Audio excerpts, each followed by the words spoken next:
Olá, alunos! Seja muito bem-vindo aqui à nossa aula. Vamos começar agora a falar sobre as juntas e as constraints desse processo, tá?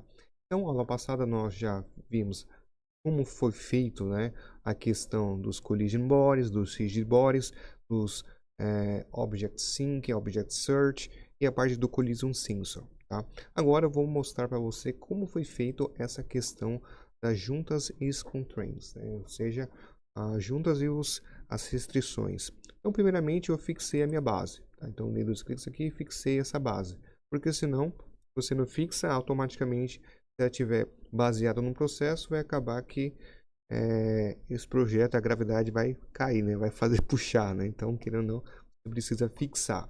Então, fixei. Depois, fixei a coluna. Fixei o index base. Fixei o meu cadê? Produto no carrinho. Cadê? Esse daqui não tem. Produto 1, RB.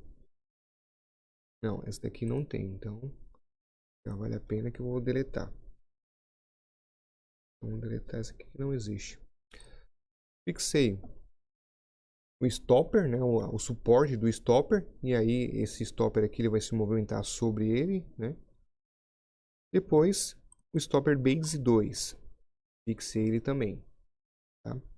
Próximo, eu criei uma restrição chamada, cadê, ó, na parte de collision body, prevent collision. O que esse prevent collision faz? Você prevê alguma colisão e aí você evita fazer essa colisão, tá? Então é interessante porque às vezes se você não colocar isso, pode acontecer de o carrinho vai se movimentando aqui e ele cair, tá? Então, como que eu faço isso? Dei dois cliques, prevent collision, selecionei o primeiro corpo, né? Deixa eu selecionar aqui de novo. O primeiro corpo foi basicamente aquele collision body, tá? Essas minhas laterais. E o segundo corpo foi aqui a minha lateral, tá? Essa lateral que aí faz com que ele não caia. Então, dependendo do processo que você estiver fazendo, você vai ter que se atentar bastante nessa questão de estar utilizando essa parte do Prevent Collision, que é uma ferramenta muito poderosa para você prever as colisões. Beleza, depois ficou bem tranquilo, porque agora só temos os sliding joints, né? Vou colocar aqui para você observar, né? Os sliding joints. Tenho aqui o meu index, tá? Então coloquei aqui que é o meu index em relação à minha base, tá? Coloquei aqui o vetor, que é nesse sentido, ó, o vetor tá nesse sentido, e coloquei aqui que o curso dele é de 40 milímetros, tá? Cliquei em OK. Já minha prensa vai descer aqui, tá? Então, a prensa, base, ou 32, né? Na verdade, podia ser até o inverso, tá? Diferente. Deixa eu ver aqui, coluna. Na verdade, aqui, ó, é a minha haste. Vou colocar aqui direitinho. Em relação à minha haste. E aí você vai ver o sentido da coisa acontecer, né? Ou seja, desse sentido de ela descer, tá? Então, vou selecionar aqui a minha haste, vai se deslocar em relação a essa minha base. E aí eu clico em OK, tá? O meu stopper, né? Eu vou ter a minha haste do stopper em relação à minha base. Sempre assim, né? Você sempre vai ter um elemento que vai se movimentar em relação a uma dada base, tá? E aí coloquei um curso de 15 milímetros. Lembrando que o meu vetor está aqui, ó, normal a essa face. Fiz a mesma coisa no stopper 2, tá? E cliquei em OK. Pronto. Defini as minhas juntas e restrições. O próximo passo foi criar os sinais dos sensores, tá? Então, o sensor, a partir do momento que você já tem essas sliding joints ou já tem as juntas de movimentação, aí fica fácil você criar os sensores de posição, tá? Então, primeiramente, vou começar com o index, tá? Então, o index eu vim aqui na parte de collision sensor e selecionei aqui, ó, limit switch, tá? Então, eu comecei pelo index avançado. tá? E sempre eu faço da seguinte forma: se é 40 milímetros o meu curso, eu coloco 1 milímetro ali de tolerância. Então, eu subtraio 1 e aí eu garanto a posição que quando chegar no 40 ele vai ativar aquele sensor, tá? Então, eu coloquei aqui no meu index, né, no meu limit switch, pegando como base o SJ index e habilitei aqui no upper limit 39, porque o curso dele é de 40, tá? E chamei de index avançado. Fiz a mesma coisa para o recuado, porém eu habilitei a posição e o enable lower limit. O enable lower limit coloquei 1. Depois fiz a mesma coisa para a prensa, então prensador avançado. Então, o limite dele é 32, tá? Então se é 32, coloquei o limite máximo 31. Fiz a mesma coisa para o prensador recuado, só que coloquei 1, tá? O stopper avançado é 15, então coloquei posição de 14. Stopper recuado, coloquei 1. Tá? Fiz a mesma coisa para o stopper 2 avançado e stopper 2 recuado. Ok? Bom, perfeito. Fiz essa parte aqui dos sensores relacionados aos meus 4 atuadores. Tá? E aí, o próximo passo seria definir os meus sensores. Eu tenho basicamente 5 sensores aqui, tá? Então, só para deixar bem claro, coloquei esse sensor aqui, esse aqui de topo e esse aqui outro vermelhinho, tá? Então, sensor S1, eu peguei um sensor que é chamado de Distance Sensor, ó, Distance Sensor, beleza? Selecionei aqui, ó, Distance Sensor, S1, e aí você escolhe um ponto específico dentro de um arco, nem precisa selecionar o Rigid Body, já pode fazer direto, tá? Aí o que acontece? Eu coloquei com um ângulo de abertura de 15 com um range de 40 milímetros para poder pegar a leitura dessa peça aqui, tá? E chamei de sensor 1. Fiz a mesma coisa para o sensor de número 2, sensor de número 3, sensor de número 4, tá? Número 4, sensor de número 5, vai estar aqui por cima, e pronto, tenho esses sensores. E aí é o único detalhe para poder finalizar essa parte dos sensores e atuadores, né?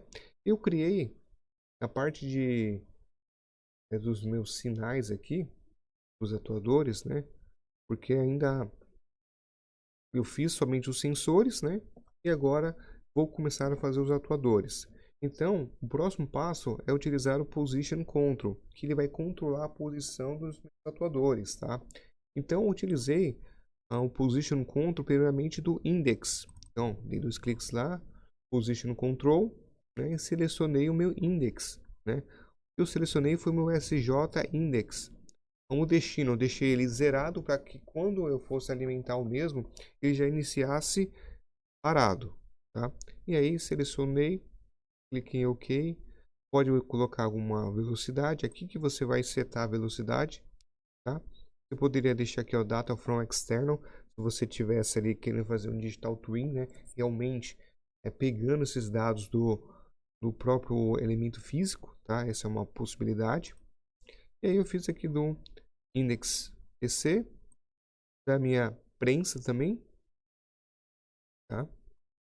Fiz aqui o meu Stopper 1, mesma condição, sempre selecionando aqui minha junta de sliding, tá? Fiz aqui também o meu Stopper 2 e, por último, né, eu criei agora a questão das esteiras, tá? Então eu vim aqui na parte de Position Control, selecionei aqui Transport Surface, tá? Aqui ele vai definir uma superfície para você criar como se fosse uma esteira, tá? Então eu selecionei lá, selecionei aqui, ó, Conveyor In e selecionei essa face, tá?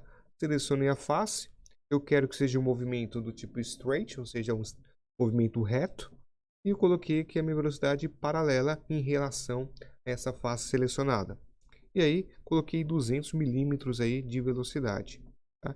E coloquei o nome aqui, Conveyor In. Fiz a mesma coisa para o conveyor out. Aqui. Cliquei em OK.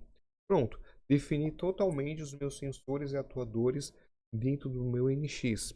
E agora, o próximo passo seria criar os sinais, e aí sim nós iremos compartilhar com o PLC, podendo ser o Codesys, podendo ser ali o TI Portal ou qualquer outro tipo de CLP que atenda os protocolos que o Siemens NX ele oferece, ok?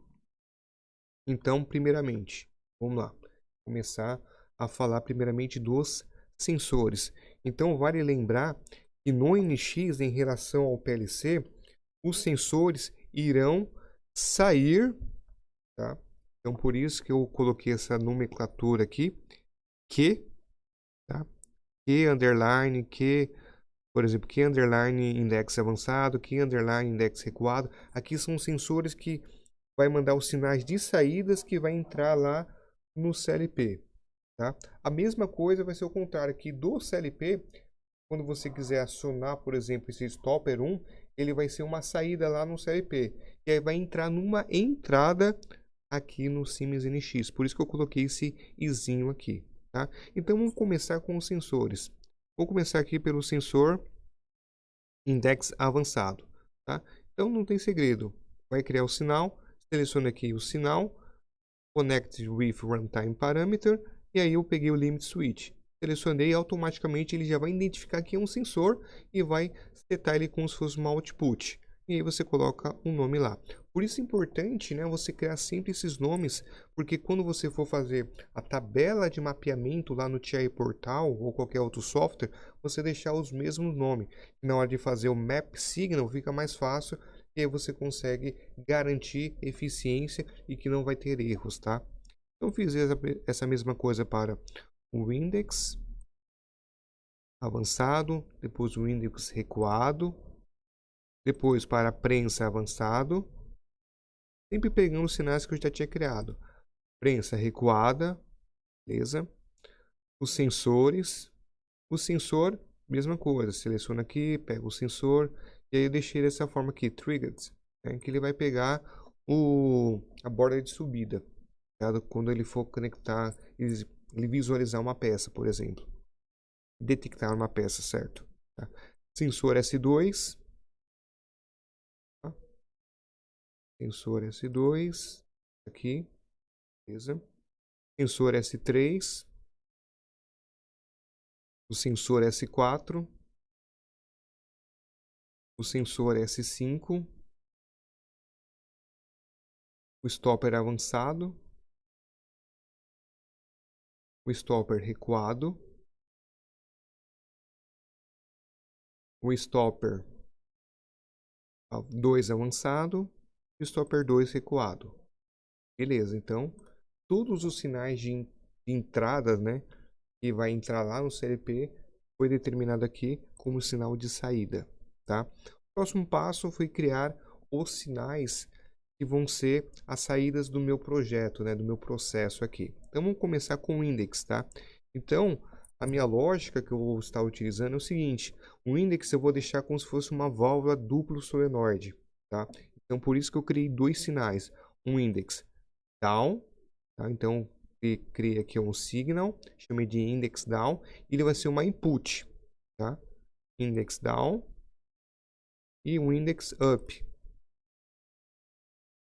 Depois eu criei aqui meu prensa, também tudo como input, meu stopper 1, meu stopper 2, tá?